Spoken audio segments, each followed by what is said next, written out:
لشکر اسلام گہوارہ اسلام میں اب پیارے نبی صلی اللہ علیہ وسلم نے مسلمانوں کو جنگ کی تیاریوں کا حکم دے دیا۔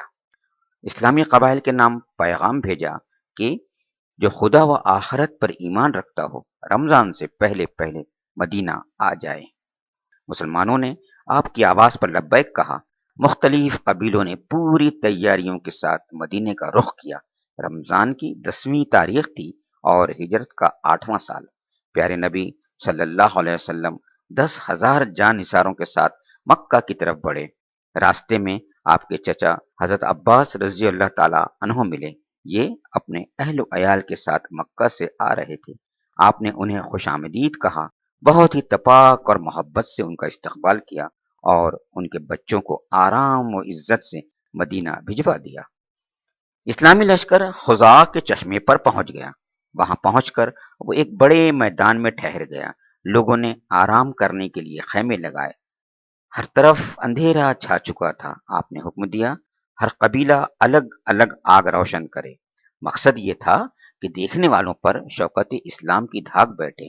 لوگوں نے ایسا ہی کیا۔ پہرہ دینے والوں میں حضرت عباس بھی شامل تھے۔ یہ ایک اونچے ٹیلے پر کھڑے ادھر ادھر نظریں دوڑا رہے تھے کہ پاس ہی انہیں دو صورتیں نظر آئیں۔ کانوں نے دونوں کی گفتگو بھی سنی۔ پہلا بولا، بدیل دیکھ رہے ہو؟ میں نے تو کبھی ایسی آگ دیکھی نہیں۔ دوسرا بولا، ابو سفیان باخدا یہ خزاع کی آگ ہے، معلوم ہوتا ہے جنگ کی تیاریاں ہو رہی ہے۔ ابو سفیان بولا، قیامت تک خزاع کی یہ شان نہیں ہو سکتی۔ یہ آگ کا جنگل اور یہ آدمیوں کا ٹھانٹے مارتا سمندر۔ حضرت عباس سے رہا نہ گیا، بے اختیار بول اٹھے، ابو سفیان میں عباس بن عبد المطلب ہوں اور یہ محمد بن عبداللہ کی آگ ہے۔ ابو سفیان چونک پڑا۔ اس نے حیرت سے سوال کیا، مکہ سے تنہا یہاں کیسے آنا ہوا؟ عباس بولے، اللہ نے مجھے ہدایت دی، اب میں لشکر اسلام کا سپاہی ہوں۔ دونوں قریب ہوئے۔ ابو سفیان نے حضرت عباس سے کہا، خزاع اور قریش میں صلح کی بات پکی ہو چکی ہے، اب ذرا محمد سے قریش کے لیے سفارش کر دو۔ عباس بولے، پہلے تم دونوں اسلام لاؤ۔ بدیل نے فوراً کہا، اشہد ان لا الہ الا اللہ واشہد ان محمد رسول اللہ۔ بدیل فوراً مسلمان ہو گئے، لیکن ابو سفیان ہچکچاتا رہا۔ حضرت عباس اسے سمجھاتے رہے۔ آخر خدا نے توفیق دی، اس کا سینہ بھی اسلام کے لیے کھل گیا اور زبان حرکت میں آئی۔ اشہد ان لا الہ الا اللہ واشہد ان محمد رسول اللہ۔ حضرت عباس دونوں کو لے کر خدمت اقدس میں حاضر ہوئے اور آپ کو خوشخبری سنائی۔ سن کر آپ بہت خوش ہوئے اور دونوں کو مبارکباد دی۔ مکہ اب بالکل سامنے تھا۔ آپ نے لشکر کو کئی حصوں میں تقسیم کیا اور ہر ٹولی کا الگ الگ کمانڈر بنایا۔ سب کو حکم دیا شہر میں الگ الگ دروازوں سے داخل ہو، جب تک کوئی پہل نہ کرے اس پر ہاتھ نہ اٹھائیں۔ آپ نے دیکھا ابو سفیان کا سر جھکا ہوا ہے، چہرے پر اداسی ہے۔ آپ نے فرمایا، کیا بات ہے ابو سفیان، ہمارے ساتھ مشوروں میں شریک نہیں ہو رہے ہو؟ ابو سفیان نے جواب دیا، اللہ کے رسول، اب قریش پر آپ کا غلبہ ہے۔ آپ کے لشکر میں کچھ ایسے لوگ بھی ہیں جو انتقامی جذبے سے سرشار ہیں۔ آپ سے گزارش ہے، فتح پائیں تو نرمی سے کام لیں، دشمنوں کو ہنسنے کا موقع نہ دیں۔ پیارے نبی صلی اللہ علیہ وسلم نے فرمایا، نہیں نہیں ابو سفیان، تم اطمینان رکھو، مکہ میں تو مسلمانوں کے بھی بھائی بند ہیں، مہاجروں کے بھی باپ چچا ہیں، وہیں پر محترم گھر بھی تو ہے، ابراہیم اور اسماعیل علیہ السلام کا گھر۔ ابو سفیان اپنی قوم میں جاؤ اور ان سے کہو کہ محمد مکہ میں ایک اچھے بھائی کی طرح داخل ہوں گے۔ آج کوئی غالب ہے نہ مغلوب، کوئی فاتح ہے نہ مفتو، آج تو محبت اور اتحاد کا دن ہے، آج تو امن و امان اور اطمینان کا دن ہے۔ ابو سفیان کے گھر میں جو داخل ہو جائے اس کو امان ہے، جو اپنے گھر کا دروازہ بند کر لے اس کو امان ہے، جو مسجد حرام میں داخل ہو جائے اس کو بھی امان ہے۔ ابو سفیان نے یہ محبت اور پیار کی باتیں سنی تو بہت خوش ہوئے، دوڑے ہوئے مکہ گئے کہ لوگوں کو یہ خوشخبری سنائے۔ یہ خوشخبری پورے شہر میں آنن فانن پھیل گئی۔ لرزتے کانپتے دلوں کو سکون و اطمینان کی ٹھنڈک نصیب ہوئی۔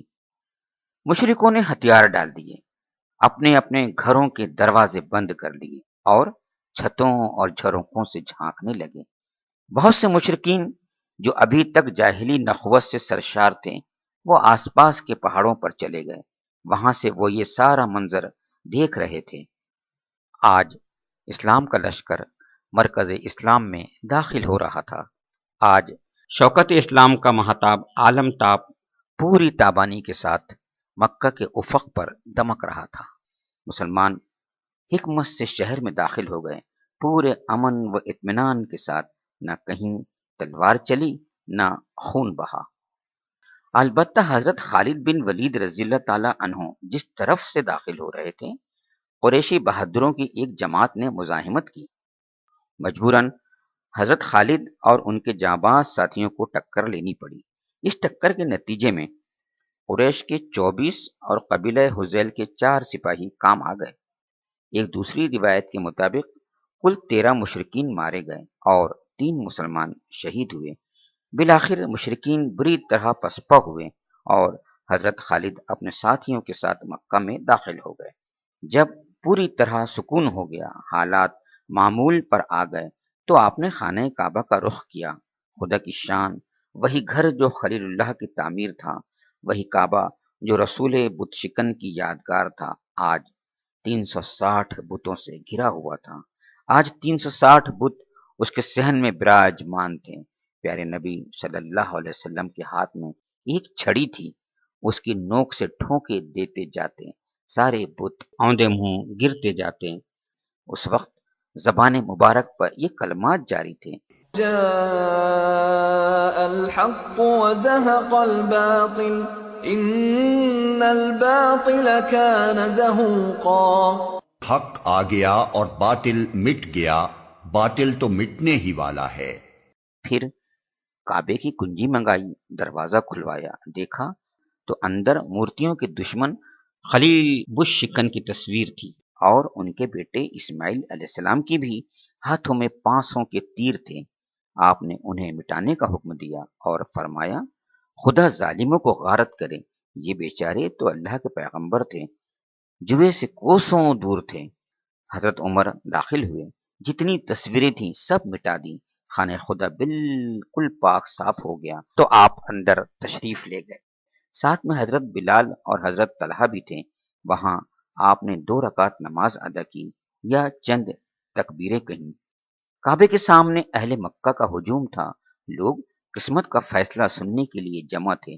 اسی وقت زبان مبارک سے یہ یادگار فقرے سنے گئے: لا الہ الا اللہ وحدہ لا شریک لہ صدق وعدہ ونصر عبدہ وہزم الاحزاب وحدہ الا كل معصرة او دم او مال يدعى فهو تحت قدمي هاتين الا سدانة البيت وسقاية الحجاج يا معشر قريش ان الله قد اذهب عنكم نخوة الجاهلية وتعظمها بالآباء الناس من آدم وآدم من تراب۔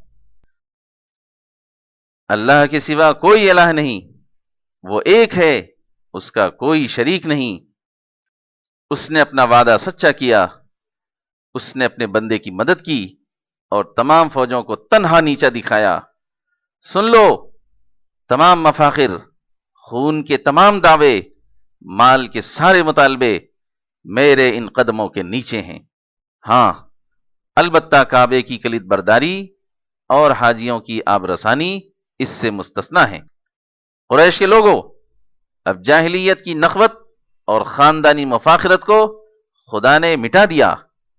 تمام انسان آدم کی اولاد ہیں اور آدم مٹی سے بنے ہیں۔ پھر آپ نے قرآن پاک کی یہ آیت پڑھی: یا ایہا الناس انا خلقناکم من ذکر وانثى وجعلناكم شعوبا وقبائل لتعارفوا ان اکرمکم عند اللہ اتقاکم ان اللہ علیم خبیر۔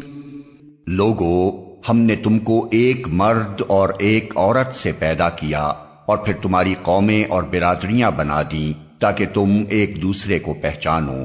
در حقیقت اللہ کے نزدیک تم میں سب سے زیادہ عزت والا وہ ہے جو تمہارے اندر سب سے زیادہ پرہیزگار ہے۔ یقیناً اللہ سب کچھ جاننے والا اور باخبر ہے۔ پھر اعلان فرمایا، ان اللہ ورسولہ حرم بیع الخمر، خدا اور اس کے رسول نے شراب کی خرید و فروخت حرام کر دی۔ قریش کے لوگوں، جانتے ہو میں تمہارے ساتھ کیا کرنے والا ہوں؟ ایک ساتھ بہت سی آوازیں گونجی۔ خیرن خیرن اخن کریم وابن اخن کریم خیرن، اچھا سلوک، آپ اچھے بھائی ہیں، اچھے بھائی کے بیٹے ہیں۔ آپ نے فرمایا، لا تثریب علیکم اليوم اذهبوا فانتم الطلقاء، آج تم پر کوئی گرفت نہیں، جاؤ تم سب آزاد ہو۔ اللہ اللہ، یہ تھے کون لوگ؟ کیا تم نے یہ بھی غور کیا؟ یہ محسن عالم کے باغی تھے، یہ پیکر رحمت کے دشمن تھے۔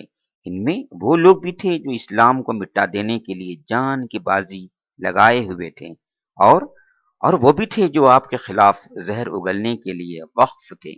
ان میں وہ بھی تھے جن کی تلواروں نے ذات پاک کے ساتھ گستاخیاں کی تھیں، اور وہ بھی تھے جنہوں نے آپ کی راہ میں کانٹے بچھائے تھے۔ ان میں وہ بھی تھے جنہوں نے آپ پر بے دردی سے پتھر برسائے تھے، اور وہ بھی تھے جنہوں نے ایڑیاں لہو لہان کر دی تھی۔ ان میں وہ بھی تھے جو جانثاروں کو تپتی ہوئی ریت پر لٹا کر چٹانوں سے دبا دیتے تھے، اور وہ بھی تھے جو ان کے کمزور اور نحیف جسموں کو لوہے کی گرم سلاخوں سے داغتے تھے۔ اس تاریخ ظلم و ستم کو سامنے رکھو، پھر رحمت عالم کی شان کریمی کا اندازہ لگاؤ۔ اللہ رے وسعت تیرے دامان کرم کی، اس بحر کا ملتا نہیں ڈھونڈے سے کنارہ۔